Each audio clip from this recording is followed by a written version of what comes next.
Welcome everybody, so I am back and bringing you guys a brand new YouTube video. This is going to be for Michael Keaton's The Founder, and it's directed by John Lee Hancock. You know, that's an interesting name. In any case, this is about the foundation of the McDonald's Corporation and the place that pretty much everybody has eaten at. I don't care if you hate the place or love the place, you've probably eaten at McDonald's at some place in your life. This movie is free on Netflix right now, and it's actually one of my favorite movies that has come out of that year. It's kind of interesting because, you know, at one point in the movie they go to Minneapolis, St. Paul, which they claim is McDonald's territory, which is kind of true. Apparently this movie starts out where you see Roy Kroc, who is the eventual CEO of McDonald's. He is looking for a new place to invest in. He is sort of an entrepreneur and businessman, and he stumbles upon the McDonald's business, which he later says that he actually didn't stumble upon it. He was actually physically going there for a reason. That was to turn McDonald's into a franchise. Now, he heard about McDonald's and was always unhappy with the fact that the sit-down restaurants, they brought your food to you. You didn't actually go to the food, and so he decided to want to change that, so that way, you know, not only would you be going to the food, but you'd also be going up and ordering from a menu and everything. Roy Kroc decides to go to McDonald's.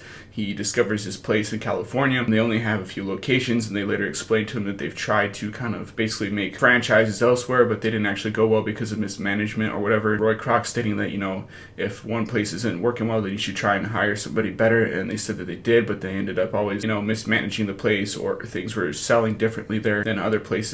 And so Roy Kroc sets it upon himself in order to create McDonald's the franchise that it is to this day. And he goes through a lot of trials and tribulations with, you know, screwing over sort of his business partners and his friends and family and stuff. At one point, even leaving his wife, played by Laura Dern. And Laura Dern is actually really excellent in this, unlike Star Wars The Last Jedi, which I'm not really that big of a fan of. Didn't really like her character in that movie, but she was really great in this. And I've liked Laura Dern in other stuff before. You know, she's great in Jurassic Park. She's great in other films that I've seen her in. So I think for me, this movie was really great in terms of the story department. Now, usually biopics tend to follow sort of similar story pattern. They find the place, they found the place, and then things start to happen, and then eventually they lose all their fortune, or they kind of gain fortune. And this movie's no exception. Like, if you've seen other biopics before, you pretty much have seen them all, but this one is a little bit different because even Patrick Wilson, who is one of the lead actors in the Conjuring franchise, shows up in this, and he's one of the people that helps Roy Kroc build a business in Minnesota and kind of raise it from being this small little franchise that's starting to grow up to being something huge and big to this day. And he also introduces Emilia Clarke, who we all know through Game of Thrones. She plays Patrick Wilson's wife in this movie, and then eventually Roy Kroc starts dating her and eventually becomes his girlfriend, wife, and everything. This movie is really, really good. You know, there's a lot of really cool lines in this film, like when there's people leaning over their countertops and stuff in the McDonald's restaurant. Seems like if you got time to lean, time to clean, basically something like that. We've got famous lines throughout this movie, and I think this movie is one of those biopics that people are going to watch, people are going to enjoy, not just because of the fact that it has the McDonald's name on it, but because of the fact that it's actually a really decent story. I hardly ever find these biopics to be that interesting, but this one actually was. And it was really cool to kind of see them do this in a period piece. They could have set it in pretty much any period of time, and this would have actually done really well just because the story was rather interesting. But this was taking place during the foundation of McDonald's, so they kind of had to use period cars, period locations, period everything, and it actually turned out to be a benefit in their favor. It was really cool to see kind of how the old setup was, how they kind of formed McDonald's, how the McDonald's brothers kind of perfected their easy oven setup where I had cooks and stuff, and it's kind of like a tactical operation where they're kind of training the people and figuring out a plan to kind of make this setup work as efficiently as possible. It was kind of cool to see that taking place. So you're like, oh, now that you know how like all that stuff was founded, it was by the McDonald's brothers, and then you eventually see the McDonald's brothers have it stolen from Roy Kroc, who's this sort of business eccentric and egotistical businessman who eventually kind of takes it up from underneath them. So I would have to give this movie an A. I think everybody that's acted in this film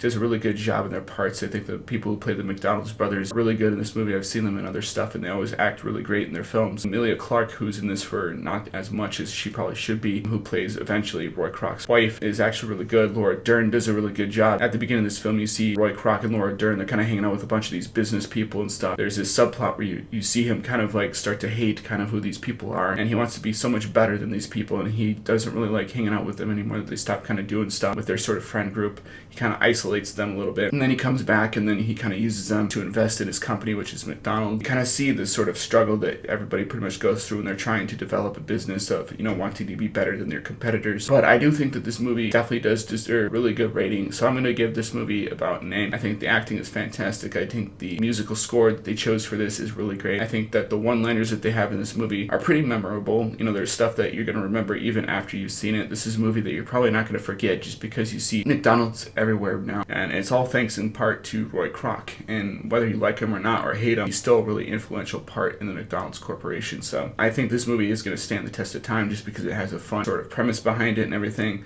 And there's even a couple characters that show up from The Office, which I think is pretty cool and pretty funny and unique. But that's my take on The Founder. I don't know if I said everything that I wanted to. I was a little bit vague on this one just because I want you guys to see this movie. I want you guys to kind of see this for yourself and kind of see who this man was. There's a lot of really cool parts in this film, so I think you're going to really enjoy this if you give this movie a chance. And it definitely does, in my opinion, deserve that A status. Now, other people might disagree. They might think that, it's just your standard biopic. But for me, it was really interesting. For me, it was a different experience than I had seen before. So that's why I gave it the rating that I did. Hopefully you guys liked this review of The Founder starring Michael Keaton. Now, Michael Keaton is a fantastic actor, and I've loved a lot of the movies he's been in, including the recent RoboCop remake, which a lot of people kind of hate because it kind of veers away from the classic RoboCop, but maybe one day I will actually review that for my channel. So with that being said, hopefully you guys learned something new about the movie or filmmaking industry. And if you guys like this review, always rate, comment, subscribe, and I'll see you guys in the next video.